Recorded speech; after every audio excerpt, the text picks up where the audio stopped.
الله أكبر الله أكبر الله أكبر لا إله إلا الله الله أكبر الله أكبر ولله الحمد الله أكبر. الحمد لله وكفى وسلام على عباد الذين اصطفى ما بعد.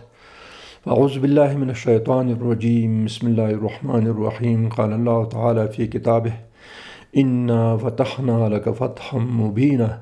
صدق الله العظيم. اللهم صل على محمد وعلى آل محمد كما صليت على إبراهيم وعلى آل إبراهيم إنك حميد مجيد. اللهم بارك على محمد وعلى آل محمد كما باركت على إبراهيم وعلى آل إبراهيم إنك حميد مجيد. ربي اشرح لي صدري ويسر لي أمري واحلل عقدة من لساني يفقهوا قولي. زما ګرانو اوریدونکو السلام علیکم ورحمت الله وبرکاته. د سیرت النبی صلی الله علیه وسلم د درسونو په لړ کې منګه تر شپږم هجری کال پورې واقعات بیان کړ او په هغې کې د خندق غزا او د خندق د غزا نه وروسته د بني قریظه غزا بیان شوه او د هغې نه وروسته د ثمامه بن آسال د نیول کېدو د هغه د اسلام راوړلو بیا عمره او بیا بالاخره په د مکې په مشرکینو باندې خوراکي شیان بندول او بیا د رسول الله صلی الله علیه وسلم په حکم باندې بیرته د دې شیانو ازادول دا خبرې موږ مخکې په دې درس کې تېرې دوو درسونو کې وکړلې. نن به انشاءالله موږ د اسلامي تاریخ او د سیرت النبی صلی الله علیه وسلم د درسونو په لړ کې یو مهم درس انشاءالله وړاندې کېږي چې هغه د صلح حدیبیې مسله ده. په شپږم هجري کال کې چې ثمامه بن اسال په کوم کال کې نیولی شوی و، وروسته چې کله د ذوالقعدې میاشت رانږدې شوه او دا راغله نو رسول الله صلی الله علیه وسلم ته الله پاک عزوجل په خوب کې د وښودل چې رسول الله صلی الله علیه وسلم مکې ته لاړ شي، صحابه کرام ورسره یي، هلته طواف وکړي، طواف نه وروسته د مروه او د صفا ترمنځ دغه سعی چې ورته ویل کېږي دا وکړي او د هغې نه وروسته بیا څه خلک په دې کسانو کې چې د رسول الله صلی الله علیه وسلم سره ملګري وي څه خلک سرونه کل کړي او څه سرونه کم کړي، لکه په چاړه باندې کولو، په ماشین یا په هغه باندې کلول دی. دې ته یو ته حلق ویل کېږي، یو ته قصر ویل کېږي. حلق کلولو ته ویل، قصر کمولو ته ویل کېږي. نو دا دواړه یې موږ او تاسو د عمرې او په دې هغه کې موجود دي. څوک مکمل کلی په چاړه پې راکش کړي او څوک په ماشین کې کمې کړي، نو دواړه جایز دي، خو بهتر او چې کوم یو دی هغه حلق دی یا کلول دی. رسول الله صلی الله علیه وسلم د محلقینو دپاره د حلق کولو دپاره کلونکو دپاره 3 ځلې دعا کړې ده او هغه کسان چې هغوی قصر کړي د هغوی دپاره 1 ځلې دواړو چې الله پاک دې رحم وکړي په هغه کسانو باندې. هغه حلق بهتر دی د رسول الله صلی الله علیه وسلم د دعا نه داسې معلومېږي چې هغه حلق بهتر دی چې وشي. نو دا خوب ولیدلو او د انبیاء علیه السلام خوب چې کوم وي دا د وحی د اقسام نه یو قسم دی. وحی کم از کم 6 یا 7 قسمونه لري او په 7 قسمونو کې یو قسم د انبیاء علیه السلام خوب دی چې دا هم د وحی یو قسم دی. نو د چې کله رسول الله صلی الله علیه وسلم خوب ولیدلو نو یو خبره دلته کول پکار دی، ادا ده چې د رسول الله صلی الله علیه وسلم عادت مبارکه دا و چې کله به خوب د ولیدلو اول خو به چې کله سحر لمونځ وشو، د سحر د لمانځه نه وروسته به چې دی راوګرځېدو نو خلکو نه بیا پوښتنه وکړه صحابه کرامو نه چې چا خوب نه دی لیدلی. چا به خوب لیدلی و بیا به رسول الله صلی الله علیه وسلم کله تعبیر کولو، کله به حضرت ابوبکر صدیق تعبیر دی د خوب کولو، ځکه هغه ډېر بهترین معبر و. حتی د رسول الله صلی الله علیه وسلم خوبونه به حضرت ابوبکر صدیق تعبیرول. نو بیا هغه کول که به خپله رسول الله صلی الله علیه وسلم خوب لیدلی و نو هغه به بیا صحابه ورته ویل چې داسې خوب ما لیدلی و. هغوی به بیا طبیعي خبره دا ده چې هغوی به ترې پوښتنه هم کوله چې یا رسول الله، لکه مخکې مونږ د احد په غزا کې ویل چې رسول الله صلی الله علیه وسلم خوب لیدلی و چې غویا لال شي او بیا د ما تورې سر مات شي او بیا وروسته زه 2 زرې واغوندم. تعبیر صحابه کرام ته یا رسول الله څنګه تعبیر کې. نو دغسې د خوب دلته چې لیدلی و، دې خوب چې کله رسول الله صلی الله علیه وسلم بیان کړي دې تعبیر ته د سره ضرورت هو نه خپله دا خوب داسې واضح داسې څرګند و چې دې ته د سره خوب هغه نه پکار نه صرف یو خبرې ته دلته تعبیر پکار و چې دا مسله معلومه شوې چې دا سفر به کله کېږي څه کال به کېږي کال ته به کېږي بس د الله پاک حکمت تقاضا همداسې وه چې دا خبره همداسې پټه پاتې شي هېڅ دا سوال چا سره پیدا نه شي چې کم از کم چا سوال کړی چې رسول الله نو څه کال به ځو که کال ته به ځو نو کېدای شي دې روښنایي بیا رسول الله صلی الله ورکړې وی خو دا خبره د خلکو د ذهن نه ووته او دې کې د الله پاک حکمت اصلي خبره حکمت و چې الله پاک دا خبره همداسې د خلکو د ذهن نه وایستله چې دا پوښتنه څوک ونه کړي چې اوس دا څه کال دا سفر دی او که کال ته به دا سفر وي دا خبره همداسې پاتې شوله او ښه همدا همدې کې د الله پاک حکمت و نو بس صحابه کرام چې څنګه واورېده چې رسول الله صلی الله علیه وسلم خوب لیدله چې موږ به بیت الله شریف ته ځو حرم شریف ته به ځو هلته به عمره کوو نو ډېر زیات خوشحاله شو یو خو دا د ځینو شیانو سره طبیعي مینه یې د سړي ګره د خپل اولاد سره د خپل ښځو سره د خپل مور پلار سره د خپل خپلوانو سره خپل وطن سره د خپلې خاورې سره دا یو فطري شی دی دا طبیعي شی دی کې څه نقص نشته که یو سړی باندې خپل وطن ګراني خپل مور پلار به ګراني خپل اولاد به ګراني دا د انسانیت او د فطرت تقاضا هم داسې ده دا څه نقص خبره نه ده خو چې کله د شریعت خبره راشي نو شریعت کې به سړی ترجیح بیا شرعي او الله او رسول ته ورکوي اصل خبره په هغه ځای کې ده کنې محبت خو یې ده چې نه ده چې دا دی نو د صحابه کرامو سره او د رسول الله صلی الله علیه وسلم سره بیا د مکې معظمې حیثیت او شان چې کوم یو دی خو قابل دی د هغه سره محبت وساتلی شي نو هغه هم فطري محبت دی هم شرعي محبت دی د هغه ځای سره نو دا دواړه سره ګډ شي دلته نو ځکه د دې خلکو هم فطري محبت کله کور چا چې چېرته خپوړې کړي دی موږ داس هر سړي ته خپل وطن کشمیر دی که نه دا عام موږ داس په دغه کې متل دی چې هر سړي ته خپل وطن کشمیري نو هر سړي باندې خپل وطن خپل کلی خپل کور ګراني او خصوصا په هغه ځایونو کې چې سړي خپوړې کړي په هغه ځای کې وخت تېر کړی د هغې خاوره د هغې آب و هوا د ده د وجود حصه ګرځېدلي نو طبیعي خبره دی هغه سره ګران دی دا اوس چې موږ خپل کلی او کور راپیاد کړو او د ماشومتوب کیسې راپیاد شي زړه کې به داسې درد پیدا شي که نه ځکه سړی د خپل کلي نه چې بیروني کارڅونه ښیي بیا هم د خپل کلي او د خپل وطن خو اوس حالات او شرایط داسې خراب شو چې څوک هم خپل کلي کور ته پسې اسانه نشي تللی دا یو بل مصیبت دی کنې سړی ډېر هغه کېږي په دې باندې چې نو ځکه د صحابه کرامو سره د خپل وطن او د خپل کور او د خپل کلي دا محبت ورسره او خصوصا د بیت الله شریف هلته خو تاسو فکر وکړئ چې یو لمونځ په مسجد حرم کې په 100,000 منځونو برابرېږي دغه شی صدقه دغه شی روژه دغه شی تلاوت داسې نیک کارونه چې هر شی کوي نو هماغه قانون پروت دی 1,00,000 چنده موږ یو سړی دی څه منصب دی غټ تقریبا کله وایي زه جنرال یم او کله ډګروال یم نو هغه د لمانځه سره چې نه تبه نه لګېږي نو هغه ته لاړو عمرې ته عمرې چې کړی بیرته چې راغلی خلکو ورته ویل دا مونځ خو کوه ظالمه دی خدای نو هغه چې ما په خدای باندې اوښتي دي څنګه اوښتي په خدای باندې وایي چې خو یو دونه ورځې مې تېرې کړي به دي دونه ورځې کې مې تقریبا هغه کړي دي دونه منځونه مې کړي او دا چې په 1,00,000 کې ضرب کړي 15 که 40,000 منځونه راغلل 40,000 منځونه نو ما ټول عمر چې حساب کړي نو ما باندې د الله پاک کېږي تقریبا داسې یو چې ډېر شي 1,00,000 منځونه ما 15,000 منځونه کړي ما بیا اوښتي نو کله داسې وشي نو ځکه اصلي خبره دا ده چې هلته خو دا مسله د ثواب خبره ده د هغه کوم مونځ چې په تا فرض دی هغه فرض دی دا د ثواب خبره الله پاک غواړي دغه صاحب اختیار هغه دی کېدای شي مجرای کې څه مشکل پکې نشته الله پاک مخه څوک نشي نیولی که نه خو قانوني اصولي خبره دغه ده چې خپل مانځه چې تا باندې فرض دی د هغې په خپل جدا حساب ورکوي نو ځکه هلته منځونه دومره ډېر ثواب دومره ډېر هغه د الله پاک رحم او د الله پاک هغه او هغې ځای کې داسې مقامات شته تقریبا ډېرې څو دانې چې په هغې ځای کې د دعا د قبلېدلو داسې 100% امکان شته په بیت الله شریف کې چې کوم یا بیت الله شاوخوا کې هغه ملتزم ورته ویل کېږي هلته حتیم دی هغې ځای کې هغه یو رکن یماني رکن د حجر اسود او مقام ابراهیم د صفا او مروه د ټولو ځایونو کې دې بالکل د دعا د قبلېدو امکانات بیخي ډېر دي او خصوصا په عرفات کې چې د حج په مناسکو کې یو غټ رکن دی دا په دې کې خو تقریبا داسې فکر وکړئ چې هسې خدای وهلی نه وي نو د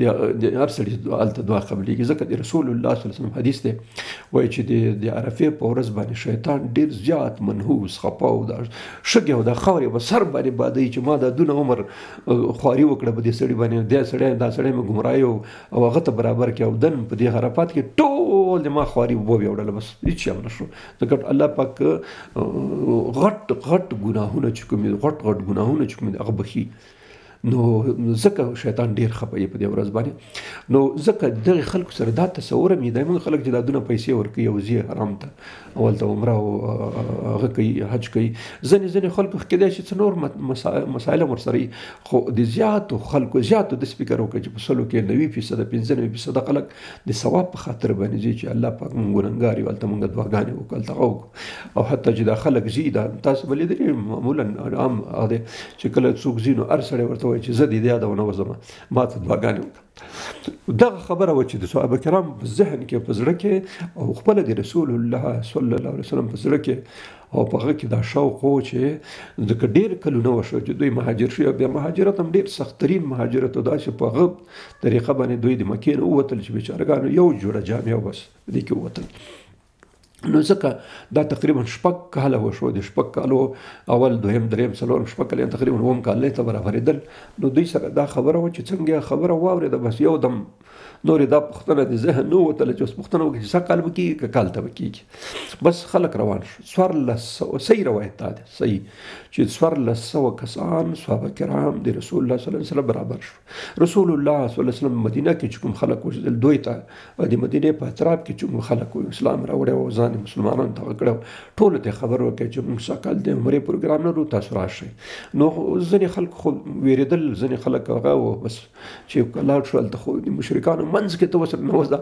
نو هغه کوه خطر خو ډېر و ځینې خلک د خطر په خطر هم رانغله خو 1400 کسان برابر شو در حال کې چې په دې وخت کې د جنگي خلکو د مجاهدینو تعداد د 3.5-4 زره نه اوښتې او کسان ډېر شوي وو ځکه په د خندق په غزا کې 5م کال کې چې شوی و هغې وخت کې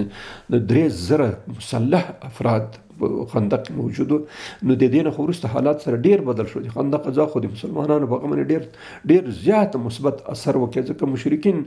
بالکل نامراد او ناامید غطفان د ته سپیکر کولیشن فورس چې 45 مملکتونه یو مملکت کې رغل کړي فوجي او اخر خړې سترګې رواني نو تاسو فکر وکړئ د دې حیثیت څونه هغه کېږي نو دلته هغه کولیشن فورس چې کوم اتحادي افواج الاحزاب چې ورته وایي دا ټول راغله او دوی یو میاشت مکمله مدینه منوره معاشره کړه او اخر چې تله هیڅ شی په لاس ورنه راغله د مسلمانانو ناز 15 کسان یا 6 کسان صحیح روایت باندې شهیدان شوي دي او د دوی نه 3 دوی نه مړه شو نو خو یو دوه زیات نو دا ټول حساب چې راوخلي 10 کسان برابرېږي د ټول جنګ کې په دې یوه میاشت معاشره کې مسلمانانو ته 6 کسان تلفات وخت او دوی ته 3 تقریبا دي نو دا ټول 10 کسان شو نو 10 کسان په دې جنګ کې چې یوه میاشت معاشره دوام وکړي څومره غټ خبره ده نو دې کې د مسلمانانو حیثیت او شان ډېر پورته شو نو ځکه تعداد خلکو دلته ډېر وو خو ځینې کسان مشکلات لرل ځینې به د ډار په خاطر نه وو چې اصلي مؤمنین او حقیقي هغوی خو ډار نه لرلو چې دا نوي خلک هغه شي طبیعي خبره ده هغوی لا خو تربیت دونه نه وشوی نو 1400 کسان صحابه کرام برابر شو په دې کې حضرت عمر فاروق حضرت عثمان حضرت ابوبکر صدیق حضرت علی کرم الله وجهه مشهور صحابه کرام اکثر پکې ټول موجود وو نو حرکت راوکړه د مدینې منورې نه او هغه احرام دپاره چې کوم لباس ضروري هغه چې 2 جامې چې سړی اغوندي دا د ځان سره واخیسته کمربند او دا حمیانۍ چې د پیسې میسې سړی پکې ساتي او ضمنا یو روایت دا دی چې رسول الله صلی الله علیه وسلم هر سړي ته یو توره او ورته ویل چې دا ځان سره واخلې ځکه خطر دی او دوی د دې ځای نه روان شو غالبا کوم حدیث کې چې بخاري او دې کې راغلی هغې کې دا دی چې ماسپښین لمونځ یې په هغه کې وکړې په مدینه منوره کې بخاري شریف کې چې کوم حدیث راغلی دی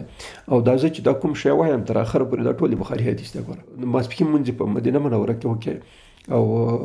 نور به د دې ځای ذوالحلیفه ورته وایي تقریبا غالبا داسې ما چې هلته وکتل 18 کیلومتره د مدینې منورې نه مخ په مکه د عمومي سړک باندې واقع ده دیار علي ورته اوس ویل کېږي هغه ته ذوالحلیفه غاړه جومات دی هغې ځای کې د خلک میقات یمن خلک یې عام میقات بولي ذوالحلیفه څوک به پېژني یا به نه پېژني خو دیار علي دی اوس ذوالحلیفه نشته نو دلته چې ورسېدل هلته احرامونه وتړل نو د هغې ځای کې البته شپه وکړله رسول الله صلی الله علیه وسلم او د دې ځای نه به احرامونه دلته غسل او شیانې وکړه او احرامونه یې وتړلو بس د دې ځای نه روان شو د دې ځای نه چې روان شو دلته چې کله دوی روانېدل نو بشر بن سفیان خزاعي یو صحابي و دی ولېږل ورته وایي چې ته لاړ شه مخکې د مخ نه او مکې خلکو ته ورته وایي چې رسول الله صلی الله علیه وسلم د 1400 کسانو عمره کوونکو سره ګوره ټول احرام تړلی دی او هغه یې کړي دي او غالبا د سیرت کتابونو حدیث کې چې کوم راځي چې 80 دانې اوښان دا هم ورسره و چې دا یې د هغه دپاره وړل د قربانۍ دپاره ځان سره هلته چې الله لیکي نو دی هم د ځان سره کړي و دوی برابر کړه بس حرکت یې وکړه بشر بن سفیان لاړو رسول الله صلی الله علیه وسلم خو سره کسان ډېر وو هغوی خو په قرار کاروان شکل باندې تله نو بشر بن سفیان په هغه باندې سور شو بس ځان یې هلته ورسولو چې کله هلته ورغی نو هغوی ته ورته وایي چې دا چې رسول الله صلی الله علیه وسلم د 1400 کسانو عمره کوونکو سره چې حرامونه تړلي دي او څاروي چې کوم یو دي هغې ته هم هغه اچولي دي چې د هدیه او د قربانۍ په شکل باندې ځان سره راوړي نو تاسو خبر اوسئ هغوی چې کله دا خبر واورېدو بس یو دم لکه اور چې سړی واخلي یو دم عرب هغه شروع کړي چې قسم په خدای که راننوځي بس موږ یې نه پرېږدو دا نه کوو دستي 200 کسان د خالد بن ولید په مشرۍ باندې سپاره 200 کسان یې راولېږي چې لاړ شه ته لاره ونه قراء الغمیم ورته ویل کېږي دا نه د مکې نه چې راوځي سړی دلته په دې لاره کې دلته منطقه کې دې ځای ته راولېږل چې لارې ورته ټولې ونیسه دا نه په هېڅ صورت راننوځي بس نه کېږي بشر بن سفیان چې خبر واخیست اول وخت بېرته راغی نو په لاره کې رسول الله صلی الله علیه وسلم ته خبر راوړل چې د مکې خلکو قسم خوړلی چې په هېڅ صورت نه پرېږدو نو دوی په دې وخت کې قراه الغمیم ته ورسېده قراه الغمیم چې په کوم ځای کې خالد بن ولید د 200 سپرو کسانو سره ټوله منطقه نیولې وه شاوخوا ته کسان یې ودرولي چې په هېڅ صورت هم نشي تللی بس اول یې ورته ویل چې د تګ امکان نشته په دې لاره خو رانه نشي تللی نو رسول الله صلی الله علیه وسلم دستي خپل صحابه کرام راوغوښته ما مخکې دا خبره کړې وه چې رسول الله صلی الله علیه وسلم به په مهمو مسایلو کې سیاسي او دفاعي او چارشبه او اقتصادي دې کې به مشوره کوله د صحابه کرام رضی الله تعالی عنهم سره نو دې سره مشوره شروع کړه بس کېنسته نو ابوبکر صدیق جګ شو ویل چې رسول الله دا خو معلومه خبره چې موږ عمرې ته ځو او احرامونه هم تړلي دي او بیا وسله هم را سره نشته صرف هغه تورې هم ځان سره اخیستې نور خو هم سره بل شی نشته دی او موږ خو د عمرې نیت لرو او عمرې ته ځو نو که عمرې ته هم څوک نه پرېږدي نو نور خو په چاره نشته هو بیا ورسره نو نورو صحابه کرام هم دا ویل چې رسول الله موږ د عمرې نیت او د عمرې چې کوم کوو دا خپله مکه معظمه بیت الله الحرام چې کوم یو دی مسجد حرام دا خو وقف دی دې ته مشرکین راځي دا نور خلک ورته راځي بت پرست او مجوسي او پلانکې موږ څنګه نشو تللی موږ مخ ولې نیول کېږي دا خو د چا د پلار قواله نه ده د چا د پلار ځمکه نه ده د چا نه ده شخصي مال نه دی دا ځای نه دی شخصي د چا نو د الله پاک حرام دی او دې ته هر څوک راځي هر څوک موږ څنګه خلک منې کوي نو که منې کوي ورسره جنګېږو بس رسول الله صلی الله علیه وسلم فکر وکړي چې که دلته موږ په دې خلکو ورځو خو دلته جنګ کېږي دلته دا چې هغه خالد بن ولید شاوخوا منطقې نیولې وې نو ماسپښین وخت شو د ماسپښین په وخت کې ماسپښین مسلمانانو جمع وکړه دې ځای پورې به غالبا داسې 3-4 ورځې مزل به یې کړی دلته راورسېد قراه الغمیم ته نو په دې ځای کې د ماسپښین مانځه وخت شو چې ماسپښین مانځه وخت شو هلته خالد بن ولید ټوله منطقه نیولې وه دوی راغله بس رسول الله صلی الله علیه وسلم مخکې شو امامت ته او شاته صحابه کرام پسې صفونه وتړل او لمونځ یې وکړ چې طبیعي خبره ده چې سفر مونځ و 2 رکعته و نو خالد بن ولید چې ولیده چې دا خلک امام مخکې دی ټول خلک د امام پسې ولاړ دي او دنیا او د معافیانه بېغمه دي ځکه صحابه کرامو شان دا و چې کله مانځه ولیدل بیا به ټول شان نه بس صرف د الله سره بیا راز و نیاز وایي موږ باندې منځونه نه وي چې پکې دوکانونه پکې شمارو پیسې پکې شمارو الله دې رحم وکړي په موږ باندې بس موږ منځونه دغه چې خدای موږ چې نه سمېږو وجه هم دغه ده چې مونځ هم نه سم نو هغوی به چې مونځ کولو بیا دنیا او معافیانه به ناخبره وه بس داسې صرف لکه یو قصه راځي کېدای شي تاسو اورېدلې وي چې یو ځل هغه چې کوم یو سړی په مانځه باندې ولاړ و او ښه په طبیعت ولاړ و بس دا مجنون لیلا مجنون دا مجنون چې دی د مخې نه تېر شوی یو دم سلام ګرځولی پسې منډه کړې وه د هغه بچی زه په مانځه ولاړم او ته دې ما په مخ کې تېر شوې مجنون غریب بیخي نه دی خبر چې دلته څوک په مانځه ولاړ دی هغه خپل د لیلا په دې عشق کې داسې محو او غرق و چې بیخي دا سړی د سر لیدلی نه و هغه ورته قسم وکړی چې قسم په خدای کبې ته لیدلی بیخي هېڅ فکر نه دی خو نه پوهېږم دا ته چا ته ولاړ یو چې مونځ دې چا ته کوې چې الله ته مونځ کول چې خدای دې غرق دروغ وایي زه چې د لیلا په مینه کې غرق وم قسم په خدای که ته مې لیدلی نو چې ته د الله سره هغه کوي راز و نیاز کوي نو تا زه ولیدم دې نه معلومېږي چې د سره تا سره په زړه کې د الله پاک مینه او محبت او عشق نشته دی نو ځکه دلته خو خبره دغه ده چې موږ سره دا مسله اوس نشته نو د صحابه کرامو سره خو دا مینه او محبت و د الله او د رسول محبت ورسره په قانوني او په طبي لحاظ دواړو نو ځکه دلته چې په منځ او خالد بن ولید چې د خلک کولې د ټول د دنیا معافیانه بېغمه دي نو خلکو ته ورته ویلې چې ډېر سخت فرصت هم د لاسه ورکړې بچ یو دم مې په ورغرولي د 200 کسانو یو ملک نه ژوندی نه تښتېدلی وی ژوندی او ټول مړه کول ځکه چې هغوی خو هېڅ نه پیدا او یو دم هم پې ور حمله پې کړې وې نو چا ورته وویلې د حدیث کې هم داسې راځي چې چا ورته وویلې چې ګوره دوی یو بل لمونځ راځي د مازدیګر لمونځ هغې ته د مفسرینو زیات هغه د صلات الوسطی نه مطلب حافظو علی الصلوات والصلات الوسطی وقوموا لله قانتين د ټول المنځونو خیال ساتئ خو د المانځه او صد المانځه چې د ډېر خیال ورته استاد چې کوم دی به ډېر خیال ساتئ نو خلک ورته ویلي چې دوی یو بل لمونځ راځي چې هغه دې نه ډېر ورته مهم دی او ډېر ورته معتبر دی او د هغې ډېر خیال ساتي نو هغه وخت کې ځان برابر کړي نو خالد بن ولید رضی الله تعالی عنه او د خلکو داسې قصد وکړي چې کله دوی د مازدیګر په منځه باندې ودرېږي نو یو دم به پرې ورغروي بس چې څه دي یو هم دی ټولې تیغ نه تېروي او رښتیا همداسې خبره وه که دوی په منځه ولاړ وي او هغوی د 200 سپرو سره یو دم حمله پې کړې وې نو طبیعي خبره دا ده چې ډېر کم کسان که ژوندي پاتې وي نور به ټول شهیدان شوي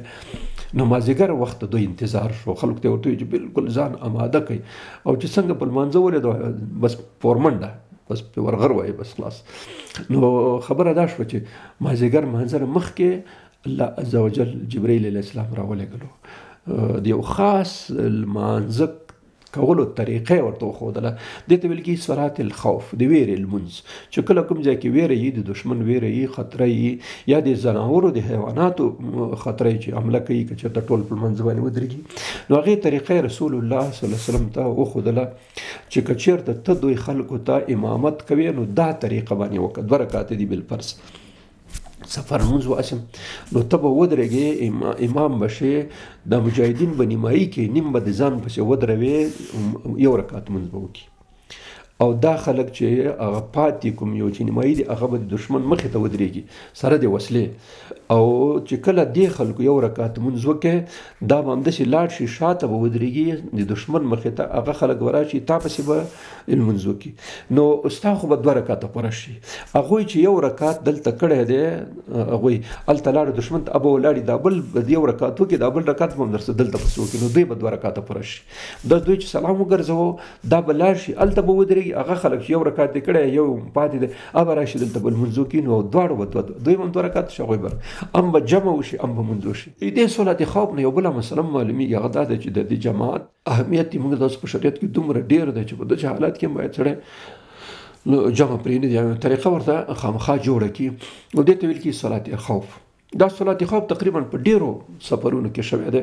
ځکه روایتو کې راځي پلان کې ځای کې پلان کې ځای کې داسې چې کله به داسې مسله راغله دښمن نو هغې ځای کې به صلات خوف کوي نو غالبا 3-4 ځایونو کې احادیثو کې راغلي دي دا شی نو ځکه د محدث شارح د حدیثونو چې کوم دي هغه ویل چې اصلا دا یو ځل دلته شوی دی او بل ځای کې بیا بل ځای کې شوی دی نو کراو الغمیم کې دغه واقع شته په نورو ځایو کې هم شته دی چې ځینې سفرونو کې دا کار شوی دی انشاءالله وروسته درسونو کې به خپله دا مسله راشي نو صلات خوف یې وکړه صلات خوف چې وکړه مخکې خو رسول الله صلی الله علیه وسلم نو کله چې دا کار وکړه دلته خالد بن ولید د حملې پروګرام تیار جوړ کړی و دی چې دا ولید چې د عصر نه خرش ولا هغه ماسپښین یو دقیقه لمونځ وکړي اوس بل وکړي نو بس پوه شو چې دا زمونږ تصمیم او دا زمونږ هغه چې کوم یو ده د الله عز وجل دې سړي ته ورسولی ده او یقین راغی خالد بن ولید په دغه ځای کې د ایمان هغه یې زړه ته کېوته او د دې نه وروسته بیا مسلمان شو لږ وروسته نو هغه اصلي وجه دا وه چې کله دا شی ولیدلو چې دا د ما د دې خبرې نه دوی چا خبره کړه هېڅوک هم نه دی ورغلی نو موږ بلکې صفونو کې ولاړ یو سره دوی او موږ نو څنګه چل شو نو ځکه یې د سره دا هغه پیدا شو دا الله پاک رسول دی بیا دې نه وروسته دا مسلمان شو نو دا صلات خوف وشو رسول الله صلی الله علیه وسلم دې ته ماتل وکړي چې تیاره شي چې لږ وخت تیاره شي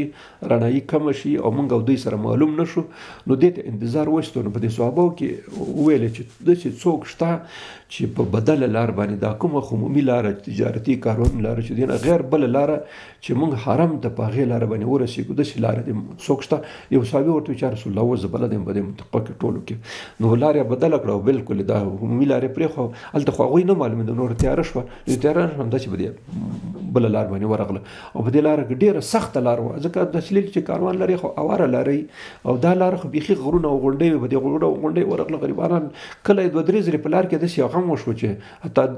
یو بل ته ویل چې کېدای شي مو لاره غلطه کړي، خو سړي ورته وایي چې نه زه بلد یم، تاسو غم مه کوئ همداسې بس. تله په دې بیخي دا د هغه شاته لاړه د بیت الله شریف داسې لاره دوی په دا بله لار تاو شو شاته. نو چې کله هغې ځای کې تاو شو نو په دې غرونو په دې غونډیو خطل بالاخره ورسېده. که تاسو خیال یې څوک عمرې ته یا حج ته لاړي نو چې جدې نه سړی ځي دا اوس موټروې ده، غټه موټروې ده. دا موټروې په یو لاره باندې ځي، دې ته شمیسي وایي. که تاسو کله بیا لاړې خامخا دې ته فکر اوس مو نه اورېد. شمیسي ته چې سړی ورسېد دا نو تقریبا د حرم حد دی. ګوره دلته د حرم چې کله په دې هغه باندې سړی ځي په دې موټروې باندې سړک باندې هلته لویه لوحه راځي غټې لیکلې حدود الحرم، دواړه طرف یې لیکلي حدود الحرم، چې سړی معلوم شي دا نور د حرم حدود شو. دې نه چې ننوځي نو بیا خاص قوانین دي که نه هلته چې نه به سړی بوټی ماتوي، نه به ونه ماتوي، نه به فیصله سره که احرام یې تړلی سپږه به نه مړ کوي، مچ به نه مړ کوي، ځان به ډېر نه ګرهي. او حتی احرام په حالت کې چې که خپله ښځه هم د سړي سره ناسته وي نو هغه سره به هم داسې خبرې نه کوي لکه دا ښځه او خاوند دی چې په خپلو کې سره کله ګپ شپ لګوي، دا به نه کوي. دا د احرام اصول دي چې خصوصا د حرم حتی چې سړی رسي کې بیا دا شیان په احرام په حالت کې البته. نو دلته د حدود حرم هغه لوحه چې لیکل شوی او شمیسي کې دغه ځای اصل حدیبیه ده، پخوانی د حدیبیه دا دوی ورسېدې ځای د حرم حدود ته. نو دا کوم ځای چې دوی پکې و رسول الله صلی الله علیه وسلم او مسلمانان چې کوم ځای ته ورسېدل د حرم د حد نه بیرون و، یعنی داخل نه و. او کوم حج و د حد شاته دلته دې ځای کې رسول الله صلی الله علیه وسلم وخه چې قصوا نومېدله. دا قصوا یو دم دلته کې چې ودرېدله بس نور وړاندې د حرم د حد نه بیرون لا نه دي داخل شوي د حرم حد ته. په دې ځای کې کلکه ودرېدله، چې کلکه ودرېدله نو صحابه کرام راغله، څوک یې څپړ وهي، څوک یې هغه وهي، چا هی بیا ورته کول چې روانه شه قسم وکړه چې یو قدم هم واخلم. نو دا خلکو وویلې صحابه کرام رضي الله عنهم چې قصوا خپل عادت بدل کړی دی. رسول الله صلی الله علیه وسلم چې قصوا عادت نه دی بدل کړی، هماغه قصوا ده. خدا هغه چا منې کړی ده چا چې اصحاب الفیل منې کړي وو. څوک؟ الله عز وجل. د هغه حکم دا دی چې بس وړاندې به نه ځي. خو خیر دلته څه هغه وکړه داسې لږ لاره هلته رسول الله صلی الله علیه وسلم امر وکړه چې دې ځای کې دلته یو وړکۍ غوندې کوهي غوندې و، دې کوهي خواته چې ورسېدو دلته واړول، چې واړولم دلته ښکته شو. چې کله ښکته شو ټول دې سپرلوی نه او دغه نه بس دا نو ماسپښین وخت راغی. د ماسپښین وخت چې راغی نو هغه صحابه کرام لاړل هغې ځای کې هغه سا چې کوم یو چې سا ته چې ورغله سا کې دونه اوبه نه وې. نو بس منډه راوخته رسول الله صلی الله علیه وسلم چې رسول الله بس اوبه خو نشته. هغه ورته ویل سیده حضرت ابو طلحه رضی الله عنه د انصاري و، ده لږ څه اوبه په هغه کې ساتلې وې په مشک کې چې خامخا او ضرورت شي. نو رسول الله صلی الله علیه وسلم دستي ویلې چې ابو طلحه ته ورته په اوبه راوړي، چې اوبه راوړي په یو لوښي کې واچولې لکه موږ تاسو لوټه هغه چې ورته وایي چې سړی اودس پرې کوي دې کې واچولې. او د دې نه وروسته رسول الله صلی الله دا د بخاري حدیث دی دا رسول الله صلی الله علیه وسلم خپل لاس مبارک داسې پکې ټیټ کړلو. صحابه کرام وایي چې قسم په خدای چې د رسول الله صلی الله علیه وسلم د ګوتو د منځونه دې ځای نه اوبه داسې دارې وهلې او بس را شروع شوې. 1400 کسانو دستي راغله بس ځا سره چار شوی ور لوښي راوړه ژي راوړه دی پرې ډک کړه او دستي ټول ورته کېناسته او دستي لکه 4-5 نلونه چې بمبې راخلاص شي دا چې بس زر زر اودسونه وکړل ویسکلې هغه یې وکړل او بس ښه پوره انتظام ځان ته برابر کړې. نو بیا رسول الله صلی الله علیه وسلم خپل لاس راوایستو او اوبه باندې اودس وشو، بیا لمونځ یې وکړ، جمع وکړل. او د هغې نه وروسته مازدیګر شو. نو دې خو چې څه اوبه لږ هغه کړې وې دغه ته خو چلیات چې اوس خو شیخ و رسول الله صلی الله علیه وسلم را سره شته څه مشکل به وي. نو مازدیګر لمانځه وخت شو، بیا خلکو د اودسونو ضرورت و. نو بیا رسول الله صلی الله علیه وسلم اوبه خلاصې شولې. هغه څاه کې چې کوم یو کوهی دی او کوهي کې اوبه ختمې شوې. نو روایت کې راځي چې دا د بخاري حدیث بیا نه دی، بیا نورو محدثینو راخسته چې رسول الله صلی الله علیه وسلم د خپل هغه نه غشي راوایسته، 3 دانې غشي او دی راوایسته ورته وایي چې دا غشي ویسئ او د هر یو چې لاندې سات ته ورغورځوئ کوهي ته نو بسم الله پرې وایئ خوشې کوی دی وته نو انشاءالله اوبه به راوخېږي. نو چې ورغله صحابه کرام 3 غشي وړي یو یې ورخوشې کړې بسم الله، بیا بل ورخوشې کړې، بیا بل ورخوشې کړې، چې ورخوشې کړې یو دم اوبه راخټ ویل بس را بله چینه را تازه شوله او چینه را تازه شوه اوبه پکې ښې پرېمانېدونه شوې چې هغه ته راوختلې. نو بس صحابه کرامو شروع وکړل او بس هغوی ته راغلې مازدیګر منځنۍ وکړه. بس دا ساعت تر دلته چې صحابه کرام اوسېدل غالبا داسې صحیح روایت دا ده چې د یو هفتې 2 هفتو په منځ کې وخت تېر کړی دی. دا یو هفته خو صحیح تېره کړې، یو هفته بیخي تېره کړې، خو ځینې روایتو کې راځي چې 10 ورځې کې راځي 2 هفتې. په هر صورت باندې چا هر څونه وخت تېر کړی، خو دا 1400 کسان چې کوم یو همدغه کوی چې کوم یو د دونه اوبه ورکړې تر اخره پورې حیوانات هم څښلې او دوی هم څښلې او بس هر څه کار په همدې باندې کېدلو. نو دلته یې واړول. بیا د بخاري شریف مستقل حدیث دی، هغه حدیث برخه هم ده، مستقل حدیث هم ده چې رسول الله صلی الله علیه وسلم وفرمایل چې که قریش ما ته هر قسم شرایط وړاندې کي خو چې د حرم عزت پکې مد نظر نیولی شوی نو زه به هغه منم. دا د بخاري حدیث دی چې رسول الله صلی الله علیه وسلم ویلي چې که قریش هر قسم شرایط ما ته وړاندې کي خو چې د حرم عزت پکې مد نظر نیولی شوی نو زه به د دوی د هغه منم، د شرایط به منم او بس دا هغه به کوو. دې کې انشاءالله څه مشکل نشته. بس همداسې دا خبره وشوه. هلته خو قراء الغمیم کې چې خالد بن ولید خو هلته لاره نیولې وه، ټوله نیولې. دا اوس څه خبره وه چې دا خلک به بله لار تللي، ځکه تیاره شوه، شپه شوه. سهار چې خالد بن ولید وکتل چې ګوري چې څوک هم نشته، بس منډه کړه په هغه راسور شو. راغی د مکې خلکو ته خبر وکړه چې خلک خو نه په ځمکې وخوړه، کوم طرف تاو شو، څه کیسه شوه چې هلته د شمیسي د طرف نه حدیبیې د طرف نه احوال ورته راورسېدلو چې خلک خو هغه شوي دي، حدیبیې ته راغلي، حدیبیې کې اړولي دي. بس دې خوا نه هغه وکړل. یو خبره دلته کول پکار دي چې بیا سړي ته مسله اسانه شي. په بیت الله شریف کې په مکه کې دې په شاوخوا کې یو خو قریش، خپل قریش اوسېدل، او د قریشو په خوا کې 2 نورې غټې قبیلې د عربو، عدناني البته دوی دي اسماعیل علیه السلام د نسل خلک وو، خو قریش نه وو. ځکه قریش خاص قوم مخکې درس کې ویلی وو چې دا خاص خلک وو، خاص قوم. نو یو بني بکر او بني خزاعه، مخکې د دوی یادونه لږ شوې وه.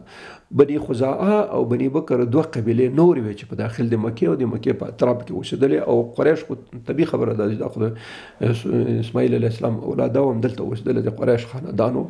دا نور هم د هماغه د عدناني قوم خلکو دلته چې دوی اوسېدل، دا 2 قبیلې ورسره وې. په دې قبیلو کې بني خزاعه چې کوم یوه دا د عبدالمطلب صاحب د وخت نه د بني هاشم او د بني مطلب دوی سره دوستانه یارانه و، د دوی سره راشه درشته او دا و. بني بکر چې و دا د نورو قریشو سره و، د دې خلکو سره و. نو چې کله دلته هغه شو نو دغه بني خزاعه چې کوم یو دا د رسول الله صلی الله علیه وسلم سره خواخوږي لرله، او بني بکر چې د هغوی خواخوږي چې دا د مکې د مشرکونو. دلته دا مدیل بن ورقه چې کوم دا خزاعي و، د خزاعه د قبیلې، بني خزاعه د قبیلې سردار او مشر و. نو د مکې مشرکین ورته ویل چې ته ورشه او د سره وګوره چې د څنګه راغلی. خبره خو بشر بن سفیان تیاره راوړې وه، خالد بن ولید هغوی په همدې خاطر رالېږلو چې لاره پرې بنده کړي. دلته نو بدیل بن ورقه ته ورته وایي چې ته ورشه اوس ورسره خبرې وکړه چې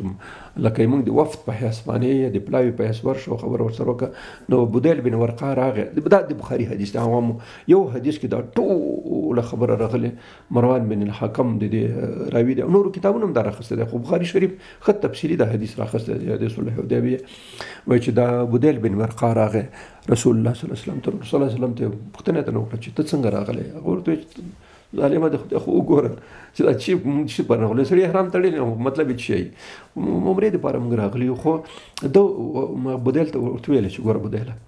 موږ خو راغلي د عمرې دپاره، او دا حرم چې دی دا د چا شخصي ځمکه نه ده، نه شخصي ملکیت دی، نه شخصي ځای دی، دا خو د الله پاک عز وجل دی. الله پاک د ټول مخلوقاتو رب دی، رب العالمین دی، رب مشرکین نه دی، رب قریش نه دی، د ټولو رب العالمین دی. او دا ځای عام هغه دی، د دې نه د بندولو دا خو جرم دی. ګوره تاسو په اصولو کې هم جرم دی، د موږ په اصولو کې هم جرم دی. خبره خو نه ده، دا خو ډېره بده خبره ده. خلک به څه وایي چې دا خبیثان دومره هغه شو چې اوس د خلک د حرم نه منې کوي. مسجد ته یو سړی راځي، مسجد په دروازه کې یو سړی ورګي ته د مسجد ته مننه پلار دی، مسجد خو وقف دی، چې مسجد شو بیا وقف شو، بیا دی کې د چا ملکي او د چا سرداري او د چا نه چلیږي بیا پکې.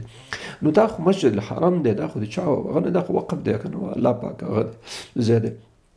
الله پاک کور دی، بیت الله دی، بل چا بیت الله خو نه دی، بل چا کور خو نه دی. نو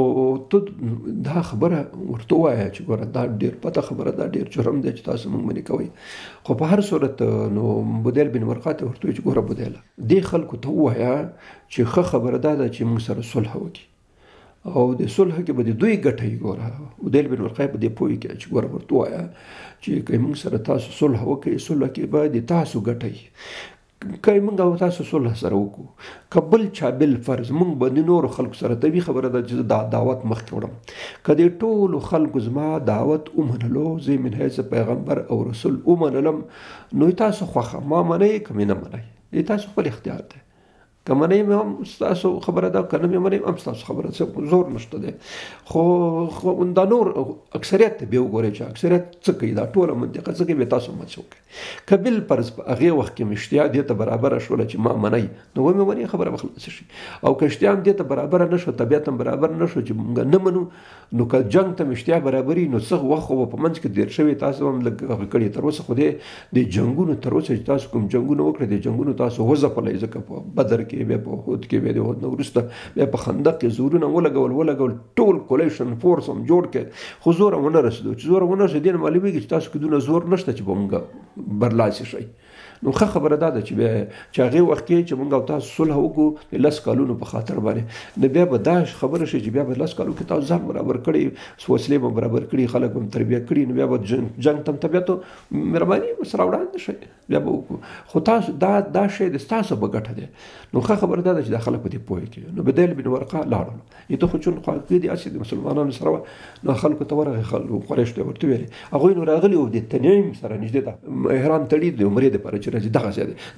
دا تنعیم چې کوم یو دی دا د حرم حد کې دی، دا مسجد بیباشه د حرم دغه نه بیرون ده. ګوره دلته هلته تاسو لاړ چې لږ دقیق وګورئ، د مسجد بیباشه نه چې څنګه د اخري دیوال خلاصیږي، دلته لوحې لګېدلې حدود حرم، یعنې دې ځای نه حرم شروع کېږي. مسجد بیباشه شاته دی او هغې وجه هم دا ده چې سړی احرام تړي، نو د حرم نه به بیرون تړي، بیا به حرم ته نه وځي. دا اصول دی د عمرې هغه دپاره.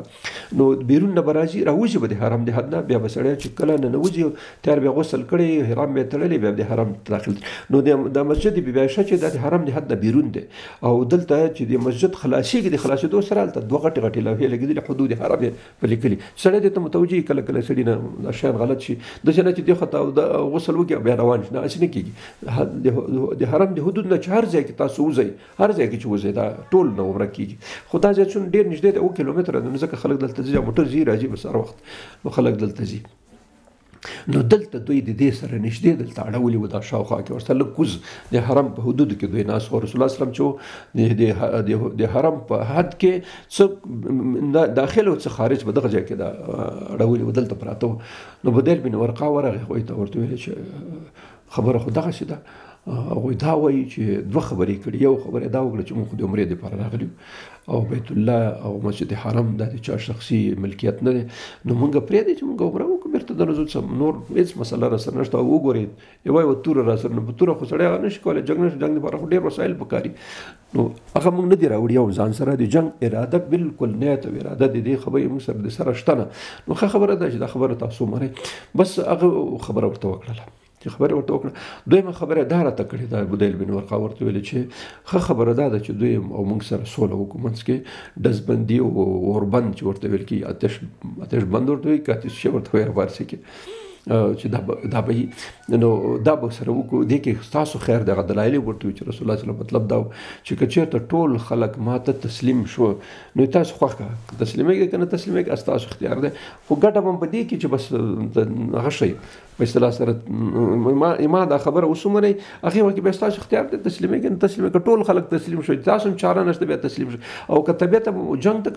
سره وهو بیا هغې وخت کې به تاسو هم تکړه شوي. نو دا خبرې ورته وکړه، بس هغوی دا خبره ذهن ونه منل، په هیڅ صورت یې نه پرېږدو، بس خلاص وچه خبره همدا، نه سوله کوو، نه خبرې کوو، نه هغه کوو، بس وچه کلاکې ونیوله. د دې نه وروسته دویم سړی چې راغی، مکرز نومېدلو، دا سړی چې کوم یو دا ډېر وران او فاسق او فاجر سړی و، ده ورته وایي چې زه ورځم چې زه ورشه ته لاړ شه چې څنګه لرې ځای نه رسول الله صلی الله علیه وسلم ولیدو ټول ورته وایي دا ډېر فاسق او فاجر انسان دی او دا اس یو شیطانت د هغه دپاره راغلی چې راغی هغه څه هماغه خبره چې بدیل بن ورقا ته کړه هماغه عیناً خبره ورته وکړله چې دغه یې مونږ هغه د مونږ عمرې ته راغلي یو زه هغه دی ده ته د صلح خبره بیخي یاده نه کړه دې نه وروسته حلیس راغی حلیس چې کوم یو دا هم د احابیشو احابیش اطراف کې چې د مکې اوس دلته به احابیش ویلی د دې سردار و دا حلیس راغی نو حلیس چې کله رسول الله صلی الله علیه وسلم ولیدو لرې نه نو صحابه کرامو ته وویل چې دا هغه څوک دی چې د قربانۍ د څارویو ډېر زیات احترام او قدر ساتي تاسو د خپل څاروي چې قربانۍ دپاره د اویا هغه راوستي دا مخې ته ورته ودروئ اوښان چې دی وګوري چې وګوري بس حلیس چې کله راغی نږدې نو صحابه کرامو خپل اوښان را مخې ته کړه چې غاړه کې ورته د قربانۍ هغه نښې اچولې وې نو چې حلیس داسې ولیده بس نور رانغی هېڅ رانغی دی زه نږدې ته همداسې بېرته وګرځېدم بېرته لاړلو چې خبره همدا خبره ده چې دا خلک په هغه ته راغلي عمرې ته او ورغی قریشو ته ورته ویلې چې خدای مو غرقه تباه شئ هغه خو عمرې دپاره راغلي ټول احرامونو تړلي او اوښان یې ځان سره وستي هغوی ته باقاعده قلادې او هغه ور اچولي دي غاړکۍ او مغه راغلي تاسو د خدای تباه کړي د حرم نه څنګه خلک منې کوئ دا خو چې تاسو د حرم نه خلک منې کوئ الله پاک به در باندې نور مصیبتونه او عذابونه راولي دا خو د الله پاک زیاده دی د دې بیت الله شریف په برکت خو تاسو خورئ څکئ دا ټوله زندګي په دې باندې روانه ده نو تاسو څنګه د دې بیت الله شریف داسې بې عزتي کوئ چې خلک ورته نه راپرېږدي خو خیر دم تېز وویل هغه هم ورسره تېز شو ته کمکل سړی کوچه همدې خلکو ورته کوچی سړی ته په دې خبره څه وایي دې سره په مخه یې وشړلو هغه غریب هم خفه شو الله قسم چې جنګ راشي که زه یو هم در سره ملګري شوم خو زور یې ورکړی چې دا څه بدبخته خلک یې تاسو دغه دې نه بېرته دې نه وروسته عروه بن مسعود ثقفي د ثقیف د قبیلې تقریبا د طایف په شاوخوا کې چې کومه قبیله وه چې د بني ثقیف ویل کېږي دا نو ښه داسې هوښیار شاعر او ښه د خبرو سړی و ده ورته وویل چې داسې وکړي چې دا خلقو زیاو راځي زه به هم ورشم خیر ده نو دا حدیث ما درته ویل دا د بخاري حدیث دی بخاري شریف کې هم دغه دی چې بس عروه بن مسعود ثقفي دا بیا وروسته بیا مسلمان شو په هغه کې فتح مکې بیا وروسته بیا راغی بیا مسلمان شو بیا راغی دعوت بیچاره بس خلکو ویشته شهید کې د خبرو په جریان کې ویشته په غوښو باندې نو عروه بن مسعود ثقفي راغی چې کله راغی بس بیخي دي رسول الله صلی الله علیه وسلم خواته راغی رسول الله سره مخامخ سره کېناستو نو ورته ویل چې هغه دی ګوره ته په دې دلته راغلی کله یو څه وایي کله بل څه وایي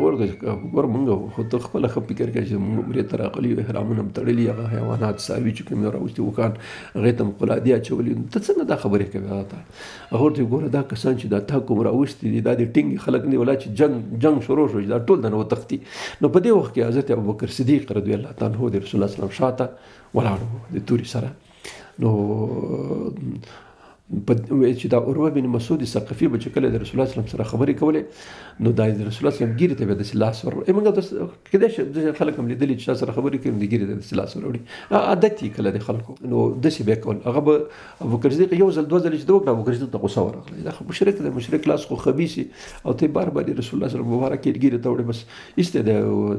تورې به دې هغې داسې وهلو چې لاس دې لرې کړه مشرک سړی د رسول الله صلی الله علیه وسلم مبارک یې ګیرې ته لاس ور وړی نو هغه چې داسې ورته وکتل چې دا څوک دی ابوبکر ابوبکر ته خو الله چې ما باندې هغه لرې ما باندې د احسان کړی روان چې احسان خو نه بس سم جواب درکول خو یاره وروستي قدم هغه ورته ویل دې نه وروسته مغیره بن شعبه یو صحابي و په دې وخت کې نو تقریبا لږ وخت مخکې مسلمان شوی خو د مسلمانۍ نه مخکې وران کارونه به یې کول غلا به یې کول لارې به یې شکولې سره څه ډېرې کیسې لرلې او چې اسلام یې راوړو بیا مسلمانانو تسلیم شو چې کله اسلام یې راوړو رسول الله صلی الله علیه وسلم چې ولید رسول الله صلی الله علیه وسلم ورته چې ګوره مغیره ستا د دې نه بعد د موږ سره چې اوسېږې نو د دې ضمانت دې زه کوم د مخکې زندګۍ ضمانت دې زه نه کوم تا چې څه کړي د هغې به خپله حساب ورکوې دا یې ورونه شر کړه چې د دې نه مخکې چې تا ایمان نه دی راوړی څه پیسې چې دې کړي دي څه غلاوې ملاوې څه چې دې کړي هغې حساب به خپله خلاصې د دې ضمانت زه نه در سره کوم خو د دې نه وروسته چې کوم یو دی بیا هغې کې مونږ بیا سره پوهېږو چې څه وکړو سره خو د دې نه مخکې مسایل به مونږ سره نه چېړې که هر مسله راغله به ته خپله خلاصې مونږ یې په دې کې خلاصول کې هېڅ قسم کومک د سره نه شو کولی نو دا عروه بن مسعود ثقفي چې دی تقریبا هغه کې مراتلو د دوستانو او خپلوانو کې نو چې کله د هغه وکړله بس مغیره بن شعبه ورته سختې خبرې وکړې ورته وکړې او پلانکه بده خبرې ورته وکړه چې ته خو همغه چې اوس هغه ماسې خراب کړه ټولې معاملې د تا د لاسه موږ په مصیبت باندې کړي اوس دلته نیغ هم خو خیر سره خبرې هغه شوله بیا نو دی هم دلته ناست دی چې د مانځه وخت شو نو چې د مانځه وخت شو بس رسول الله وسلم ته خلکو اوبه راوړې اوس نااشنا کیسه خو دلته وشوه چې کله رسول الله صلی الله علیه وسلم اودس شروع کړي نو د لاس ته چې اوبه واچوي نو دی خو لاس مې لاندې دا ټول صحابه راشي دلته لاسونه ور لاندې کړي چې د رسول الله صلی الله علیه وسلم د اودس اوبه لاندې ځمکې ته توی نشي او ناشنا خبره خو دا وه چې دا کوم کسانو خو چې نږدې هغوی خو به د لاس باندې اوبه راتوی زر به یې په مخ تاو کړې لاس به یې په مخ وکړي اوس هغه ټول خلک خو دلته نه شوه راتلی 1400 کسانو چې ارې د رسول الله صلی الله علیه وسلم د لاس لاندې لاس نه باسي او اوبه هغه کې نو هغه به داسې وکړه چې کوم صحابي به اوبو سره نږدې و هغه ته به زارۍ وکړي چې خیر لاس لږ راکړه هغه لوند لاس باندې به دلته لاس ککړ کې به د خپل مخ او په هغه به داسې وهلو نو دا مسعود عروه بن مسعود ثقفي چې ګوري خدای دا څه حال دی د سړي اودس اوبه اوس ځمکې ته نه پرېږدي او دا خو لا څه که چا ته څاڅکې ورسېږي هغه زر زر په مخ ومخي دا چې دا چا ته نه رسېږي هغه راځي د بل سړي د رسول الله سره د اوبو د برکت حاصلولو په خاطر باندې دې سړي دا لوند لاس باندې داسې مخ وایي لاس کش کې بیا داسې په مخ لکه سړی چې کله کله دا عطر نه عطر چې بل سړي ته ورګي په لاس باندې داسې لږ واچوي نو هغه داسې ومخي بیا په مخ او په لاس هغه کې نو داسې یو نااشنا کیسه ولیده اشنا کیسه چې ولدو وایي دا څه دې کې څه شان شته څه خبره شته بس خو خبره وشوه یو ځای پرې رسول الله صلی الله علیه وسلم خپل ټول خبرې ورته وکړلې او دته هم دا خبره دی لکه بودیل ته چې کړې وه د صلح خبره دته وکړه بس دی روان شو هلته چې کله ورسېدو هغه ته ورته چې ما خبره لږ په غور واورئ لږ په دقت باندې واورئ قسم په خدای زه ایران ته لاړ یم یمن ته لاړ یم فارس ته لاړ یم ټولو ته لاړ یم د هیڅ رهبر د هیڅ پاچا او د هیڅ مشر خبره دومره قابل لقبول نه ده دومره خلک احترام او عزت نه ساتي لکه څومره چې د دې محمد صلی الله علیه وسلم د خلک عزت او قدر ساتي او دا څه اوبه د سره څوک ځمکې ته پرېږدي نه او بلکې چې لا چاته اوبه ونه رسېږي بل سړي په لاس باندې لاس ومخې زرې زر پسې راکش کړي چې لاړې توکۍ لاړې په هوا کې خلک داسې ټک ته نه تېر کړي او ځان باندې وبخي نو دا خو اشنا خبره ده او قسم په خدای چې د کوم پیشنهادونه کړي دي دا پیشنهادونه عمر یې ګوره خلکو دې کې خیر دی دا دغه خبره نه ده بس خلک چې کمقالې بس دا نه کېږي دا شی نه منل کېږي خو خیر دا خبره همداسې پاتې شوله او ونه شوه چې ونه شوله نو مشرکین ویل چې نه په هېڅ صورت باندې دا خبره نه پرېږدو دلته راتلی شي نه ورسره صلح خبرې کوو نو په دې وخت کې رسول الله صلی الله علیه وسلم هغه راوغوښتو حضرت عمر فاروق راوغوښتو عمر داسې وکتل لاړ شه هغه ته ورش د مشرکینو ته دا خبره واضح وکړه چې مونږ ګوره د عمرې دپاره راغلي بل څه مطلب او بل څه پروګرام هم نشته دی دا خبره ومنئ داسې ورانې مه کوئ په دې خبره کې ښه خبره دا ده چې همداسې دا خبره ومنئ خو حضرت عمر ورته چې ګوره ما څوک هلته داسې نږدې خلک نشته دی نو چې نږدې خلک مې نشته بیا به څه په لانجه کړم که داسې وکړې چې حضرت عثمان رضی الله تعالی عنه ولېږي نو دا به ډېره ښه شي به لاړ شي هلته به د خلکو سره خبرې کوي د هغه قوم اکثره دلته په دې هغه کې نږدې د حرم داخل کې دي ډېر کم کسان محدود کسان مهاجر شوي نو ټول هم دلته دي نو دی په اصطلاح سره واسطه د قوي ده دی لاړ شي نو بس رسول الله صلی الله علیه وسلم سید بس حضرت عثمان صاحب وروغوښتو حضرت عثمان ورته وویل چې ته داسې وکړې لاړ وشي ته به دوه کاره کوې یو دا چې زما پیغام به د مکې مشرکینو ته ورسوي چې مونږ صرف د عمرې دپاره راغلي او د صلح پروګرام راسره شته موږ سره صلح خبره وکړه او دویمه خبره دا ده چې هلته چې کوم مسلمانان دي او تر اوسه مهاجر شوي نه دي نو هغوی ته هم دا زیری ورکړه چې رسول الله صلی الله علیه وسلم تاسو ته زیری درکوي چې ان شاء الله الله پاک به د خیر لاره خلاصه کړي ان شاء الله رڼایي را روانه ده نو تاسو ورخطا کېږم ان شاء الله کار به خدای تعالی وکړي نو دی چې لاړو روان شو نو هلته اول مشرکین ته ورغوی دی دا خبره وکړه ورته بیان یې کړه چې دغسې رسول الله صلی الله علیه وسلم ماته داسې خبره کړې ده او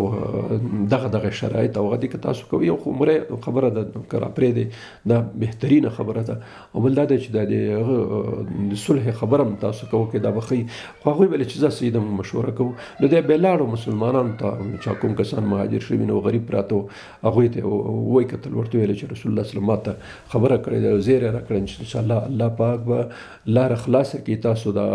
مشکلات به ختم شي نو تاسو ورخطا کېږئ به لږ صبر وکړئ انشاءالله وخت ډېر لږ پاتې دی الله پاک به دا ټول مشکلات او تکلیفونه ختم کړي او انشاءالله روښنایي او رڼایي را روانه ده دې هغه وسئ نو بیا چې دا کار یې خلاص کړی چې راغی نو مشرکینو تر څو خبره کوله دلته په هغه کې په حدیبیه کې چې کوم مسلمانانو هغوی ته اوازه او انګازه داسې راورسېدله چې حضرت عثمان یې شهید کړی دی ځکه ځنډ شو چې کوم تګ او راتګ دا ټوله فاصله او دا چې سړی مد نظر ونیسي د دې نه وخت ډېر تېر شو چې وخت ډېر وته دلته د انګازه خپره شوه د انګازه خلکو ومنله ځکه چې کیدای شي دا خبره صحیح وي ځکه چې دونه وخت ولې تېرولو او هلته خو د مشرکینو منځ دی خامخا به شهید شوی وي نو رسول الله صلی الله علیه وسلم بیا د هغه خلک راوغوښته او انشاءالله درس همدونه بس دی د دې نه وروسته هغه بیعت رضوان او نور مسایل چې انشاءالله هغه به بیا په بل درس کې بیان کو همدونه دا درس بس دی